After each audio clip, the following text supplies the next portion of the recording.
What is the purpose of an audio system?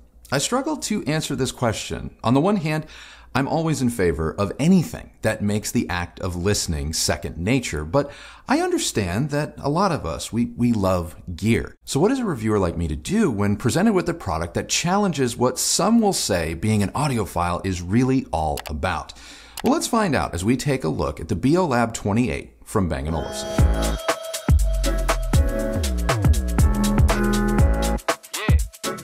The Beolab 28 is the latest active loudspeaker system from Bang & Olufsen, and yes, I meant to say system and not speaker.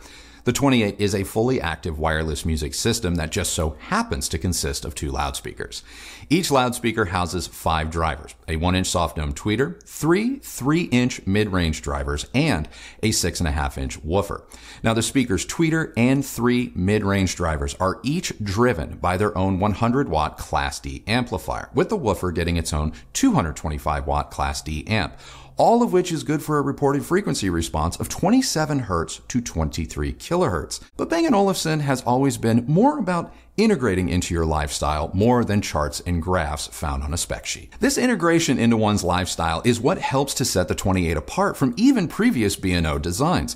Featuring Wi-Fi and Bluetooth 5.0 connectivity, the 28 also has support for AirPlay 2, Chromecast, and Spotify Connect. It's WiSA enabled, which I understand isn't a big thing here in the US yet, but elsewhere, more and more products are coming online with this functionality, enabling wireless stereo and surround sound performance with devices like WiSA-enabled TVs. There are physical connections too, such as line level in, optical, USB-C, RJ45, and Ethernet. Building a system around the 28 will look a little different than the music systems we usually discuss on this channel. For starters, we don't have to worry about amplifiers or preamps, and in some instances, we may not even have to get into sources. We connected the 28 to our Apple TV 4K via AirPlay for music from services like Apple Music and Tidal, and we watched movies, albeit in stereo, wirelessly and with 0 latency or sync issues, and controlled power and volume to the speaker using the Apple TV remote. For vinyl playback, I connected our Cambridge Audio Alva TT turntable to the 28 using Bluetooth, again, for a wireless connection. Toss in our Sony X95J TV for visuals, and that was the system. Simple. But if you don't want to use any associated equipment, you can just as easily stream using your phone, tablet, or laptop for a truly minimal 2-channel setup. Control over the Beolab 28, at least out of the box, is handled one of 2 ways. Physically, using touch-sensitive controls located atop the speakers themselves or through the B&O app. The touch-sensitive controls, down to their somewhat cryptic dot pattern favorites selecting options, are carried over from the level. So I was familiar with their usage already, though admittedly, I didn't really use them much. The 28s use the same app for all current B&O products, like the Level and the B&O SOUNDSTAGE, which we've already reviewed on this channel. While I happen to think it's rather wonderful, my older iPhone had a more difficult time setting up the 28s initially, and that the Wi-Fi setup procedure took 2 or 3 attempts to take hold. Using a newer iPhone worked flawlessly, so if you have an older phone and run into a similar issue, it's probably not the 28's fault.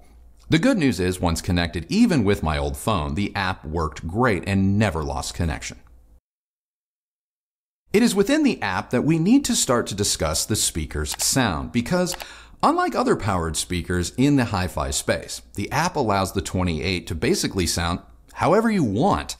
Within the app, you have tone controls, but you also have listening modes, all of which are infinitely customizable simply by dragging your finger around on the dial and moving the cursor towards terms like bright or warm. You can name and save your settings, recalling them later based on, say, your mood or the source material. Now, while DSP customization isn't wholly new in HiFi, I have yet to encounter anything as adjustable on the fly as the 28. Then, of course, you have its active room correction, which again, at the touch of a button, causes each speaker to emit a tone that it then measures in order to tailor its performance to your room. So how do they sound? Well, when set up and configured for my room without a great deal of added tone control or manipulation using DSP, the 28 sound like no speaker we have ever had in this house. They sound like no speaker I have ever heard before, including previous B&O products, in that they are the most transparent speakers I've ever encountered. It's very hard to describe just how holographic and effortless the sound is from these slender tower speakers. The way they deliver the essence of whatever it is they're playing is so emotionally captivating that after about an afternoon's worth of listening, they cause me to have a legit hi-fi breakdown. I sincerely questioned, where do I go from here? But let's break it down. I didn't have the greatest expectations with respect to bass given the 28's makeup and smaller 6.5-inch woofers, and yet the B&O surprised me in that these towers have bass. I'm talking real, visceral, palpable, detailed bass. While some subwoofers on the market will no doubt play a little deeper, the 28 on its own gets very, very close to coming across like a subwoofer. It was so good that if these were my forever speakers, I'd totally sell my subs, never look back. It's funny, but shortly before this review really began, we were putting the massive Magnet Transpulse and its 15-inch woofer through its paces, and while that speaker can play deep too, the 28s really showcase what's possible when you apply DSP and a dedicated amp to even a small woofer. If anything, the 28 matched the prowess of the Magnet and others like our Forte 4, but with far less of a footprint and even with greater flexibility with respect to placement. But what's more impressive is that once dialed in with the app, the 28's bass response is tight, lightning quick on the attack, and completely seamless in its integration with the rest of the speaker's frequency response. Moving our way up to the mid-range, here's where things get a little more interesting, if not slightly complex. The 28 has two configurations, wide and narrow. While wide and narrow are largely advertised to have an impact on SOUNDSTAGE, it also has a rather profound effect on the speaker's mid-range.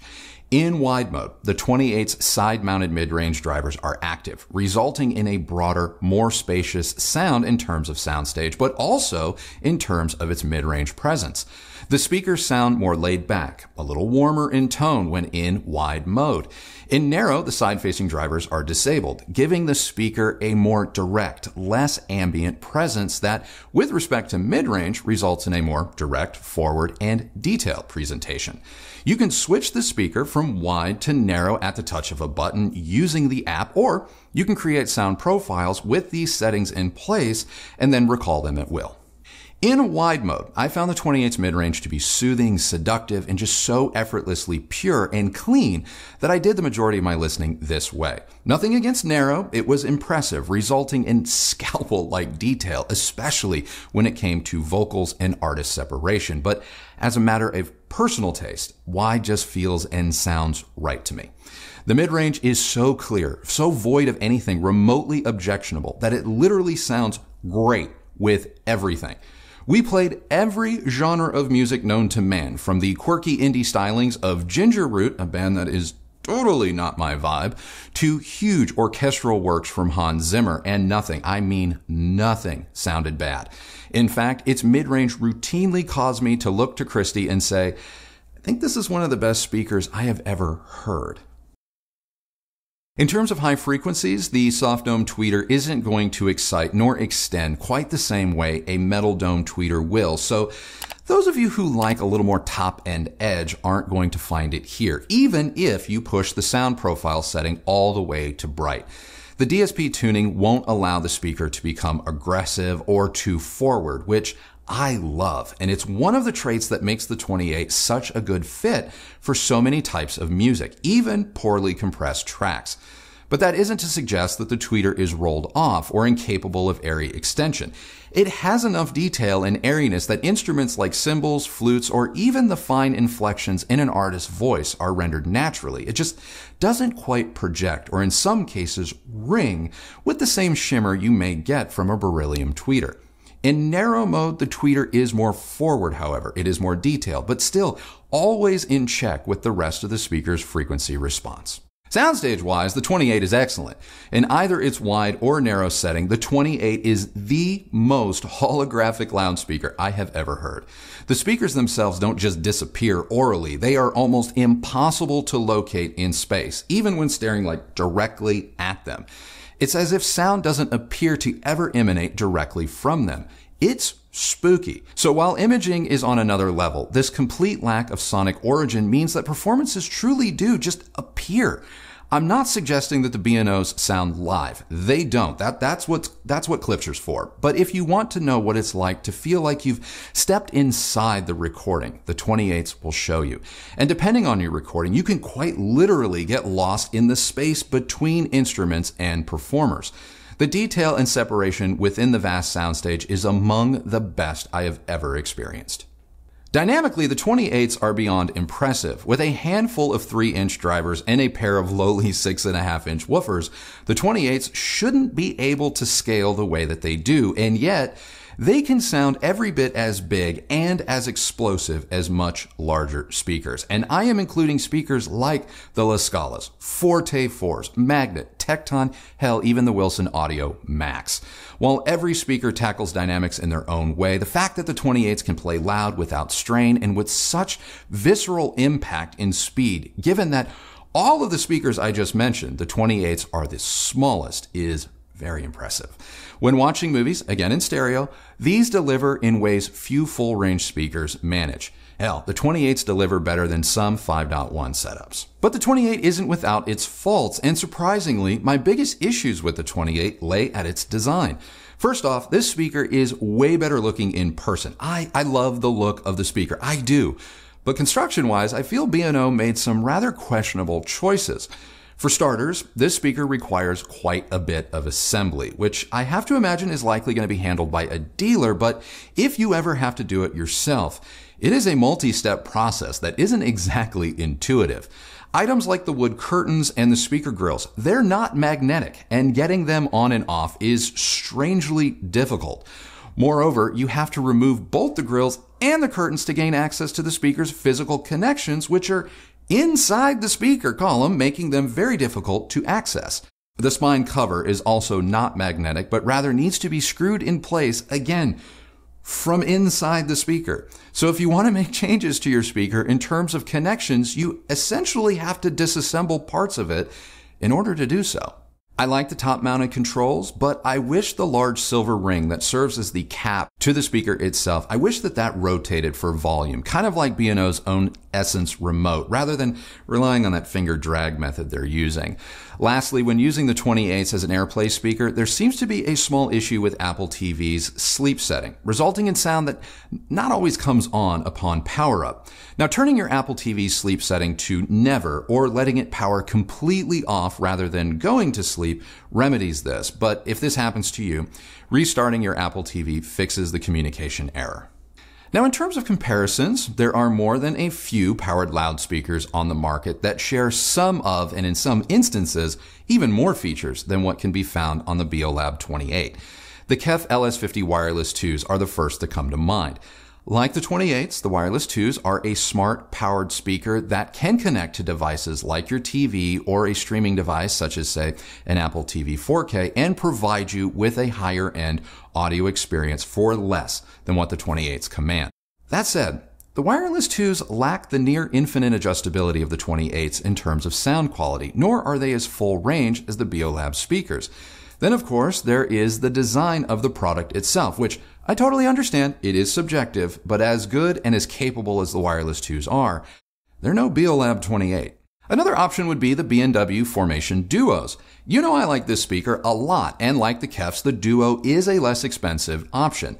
That said, the Formation platform has become somewhat convoluted with respect to its app, and it is in no way as flexible nor as adjustable as the B&O platform. Then, of course, you have the same objections regarding the Formation's sound quality and full range response that I had with the Wireless 2s. If money wasn't a barrier, which we know it always is, but if it wasn't, I would take the Beolab 28s over either of these two options without a second thought. For those of you shouting at your screen, well, what about the BUCHARTs? I haven't heard them, and I don't expect I ever will, so I can't answer that question for you. Sorry. In truth, the Beolab 28's performance deserves to be mentioned alongside high-end speakers such as the Focal Diablo Utopia Evo, which at 16 grand a pair costs more than the 28s, and that is before you add in the cost of appropriate electronics, a capable subwoofer, and on and on. It is really through this lens one must look at the Beolab, not as an expensive high-end smart speaker, but rather as an alternative to HiFi systems built around products like Focal, B&W, Wilson Audio, and others. To that end, the Beolab 28, while still expensive, starts to make sense and become its own type of bargain in the high-end space. But back to the question that kicked this whole review off. What is the purpose of an audio system? I have to say that for me, the Beolab 28s have shown me how to let go of my pursuit of equipment in a very real way. I have devoured playlist after playlist, reconnecting with music I haven't listened to in years, and discovering artists and bands I didn't even know existed. And I credit all of this to the 28 because I never stopped listening to them. I never paused to change out a piece of equipment because I felt something wasn't right. I just listened. Like our time with the La Scala, the Beolab 28 connects on a different level. It transcends hi-fi. It's not just another speaker. It's its own instrument, and as well as an instrument of joy, and it's just one that I want to keep listening to. So that's it. That is now my review of the Bang & Olufsen Beolab 28 loudspeaker system, but now it's time to find out what Christy thought of them. Well, I really liked them, and I think for once, at least when it comes to an expensive speaker or system, whatever you want to call it. Yeah. I feel like not only can you hear what you're paying for, but you see what you're paying for. Yeah. I mean, these are somewhat futuristic looking. They're way taller than I expected. In photographs, it's really hard to gauge scale. Yeah. But in person, these are really tall. That would, if I had any complaints, I wish they were a little bit shorter. But I think that I know if you do that, you're going to lose some of the performance. Yeah, you might, yeah. Because I think they're available without the subwoofer bass or the... No, they're not? They're not. That is integral to the design. However, the bass, the woofer it's not a subwoofer, but the bass is housed in the bass unit of the speaker itself. And that can be rotated upwards and also serve as the speaker's wall mount. So by rotating that bass upwards, and I had no way of demonstrating this, I'm not going to drill holes in my wall, but rotating that upwards will effectively kind of shorten them to a degree, but of course they will be wall mounted at that point. But there is some flexibility in this particular design, which is kind of cool. I should have mentioned that, but because I couldn't test it, I didn't want to speak to how that affects performance, good or bad. But that is cool that you can do that. Yeah. I probably would never do that because I don't like things on the wall. Right. Speakers anyway. The way the grills, the wood slats. Yeah, they call them curtains. Yeah. Move back and forth to the different positions was really cool. Yeah. I, like you, I preferred the wide setting. Just personal preference. Yeah. One thing that I was thinking about actually as you were filming was, so this is a Class D amplifier, right? Yes, this uses Class D amplification throughout. So I know Class D can sort of be hit or miss. Yes. And for the most part, I personally prefer Class AB. But I really, really like this speaker, so I don't have any problem with the Class D amplification here. And I'm just curious if you have any inkling as to what might be happening with this particular unit as it relates to Class D. Oh, I can absolutely tell you what's happening. Bang & Olufsen, while they have the facilities to measure and tune and be very exacting, at the end of the day, a human element is always injected into the process. And not to say that other speaker companies don't do this, but B&O is very deliberate in the fact that they let certain things take them in a direction with design, but ultimately one guy sits down at the end of the day and voices the speakers. And through the use of DSP, digital signal processing, and the app does let you control and make the speaker kind of sound however you want. However, there's always like a house layer, if you will, if that makes sense. There's like a house set of curves that are applied that you then apply your personal tastes and adjustments on top of. And it is that house curve that has been purposely designed to likely take the sterile quality out of Class D. So you get all of the efficiency of power and power delivery, small space, lack of heat, blah, blah, blah. All very good things. And one of the things that makes Class D so sexy. But it has purposely been voiced to sound a certain way. And some of you audiophile purists out there may go, well, that means it's not neutral and da-da. Who cares? It's fine. You're right. Maybe it doesn't measure ruler flat. I don't know. I don't measure it. I don't care. I measured it with my ears and it sounds bloody brilliant. But that's why. Okay. Well, cool. Good answer. So when it comes to movies, obviously we had to do all of our testing in stereo because we only received two individual units. But I think I remember you saying that you could, if you had the budget, which would probably be very expensive, but if you had the budget, you could have more than two. You could put an additional 2 speakers.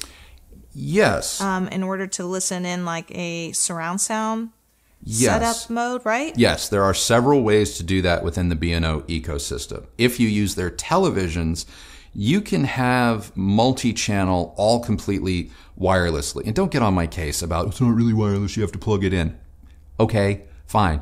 But you can plug them into a wall and have, I don't know the exact number of channels that they're allowing, but if you own a B&O TV, you use the TV as the center channel because all their TVs have their speaker systems built into it. And then you'd have like 2 of these in the front, maybe 2 of them in the back, or you'd use these as surrounds and go with Beolab 50s in the front. But again, that would all be very wireless. I don't know how many channels like a WiSA capable LG TV will let you do. Unfortunately, we haven't had a chance to test that. There's a lot of different ways to go about building a system around really any B&O product. And that's something that I didn't mention. And that is because all of the new products are handled inside the same app, it is actually possible to start grouping, say, Beolab 28s with your level. Or if you have a BO SOUNDSTAGE soundbar, you can start to group things together. Now, that said, the functionality, to the best of my knowledge, is not there yet to say turn the BO SOUNDSTAGE into a center between 2 Beolab 28s. But I believe in time, or if enough people were to ask for it, I believe that functionality, that possibility would exist within the app because of how you can start to group different speakers. But just a quick note about record players, because I asked you this earlier, you can connect something else, like something that's not the Alva. The Alva TT has like Bluetooth or something built into it, so you were technically streaming records, which I know some people probably just gagged a little bit, but get over it. Sounds great. Yeah, it does. Join us in the new world. But if you don't have that, because frankly, you can't even find them right now, but you can just take a regular old turntable and connect it to the 28s, but you need like some sort of special wires, right? Yeah. So, which they didn't supply us with, so we couldn't test. Right. So B&O has always kind of relied on their own kinds of connectors. You know, you guys might be used to XLR, RCA, optical, coaxial, things like that. Well, they have optical, they have that, but they also have other types of connections that are unique to B&O. And as a result, you do need adapters. They're all available online. You can pick them up. They're only a couple of bucks. But you would get an adapter that would basically split that signal into a standard red and white RCA. If your turntable has a built-in phono preamp, connect turntable directly to the speakers, good to go. If it doesn't, you need a phono preamp. So it's going to go turntable to a phono preamp, then phono preamp into the B&Os, back in business. And so there are ways to do it. But if you have a Bluetooth turntable like the Alva TT, or I believe Sony has 1 or 2 models, Project now makes 1 or 2 models, and we'll link to a few in the description. It's amazing and it works and it's really easy. Yeah, it's really easy and it's fun and it sounded great. Yeah. So anyway, I think we've covered it all. So that's it. That is now our review of the Bang & Olufsen Beolab 28. What do you guys think? Let us know down in the comments below. And while you're down there, my question of the day for you is pretty simple. And that is, what is the purpose of an audio system for you? Would you ever ditch all of the gear for something like the 28? Let me know. I am really, really curious. If you like this video, please do give it a thumbs up, like, and subscribe, and go ahead and ring that bell so that you're notified when new videos come out or when we do another live stream. If you missed that, having your notifications turned on will let you know. That's why the bell's there. If you use any of the links that Kristi left for you down below, know that that is a great way that you have continued to show your support for this channel and the work that we do here. And both of us thank you very, very much for doing that. Follow me on Instagram at Recovering Audiophile, and that is it. Another review in the books, one of my favorites. And so with that, let's just end it. Remember, the only person who has to like the sound of your system is you. So happy listening, everybody. Thank you so much for watching.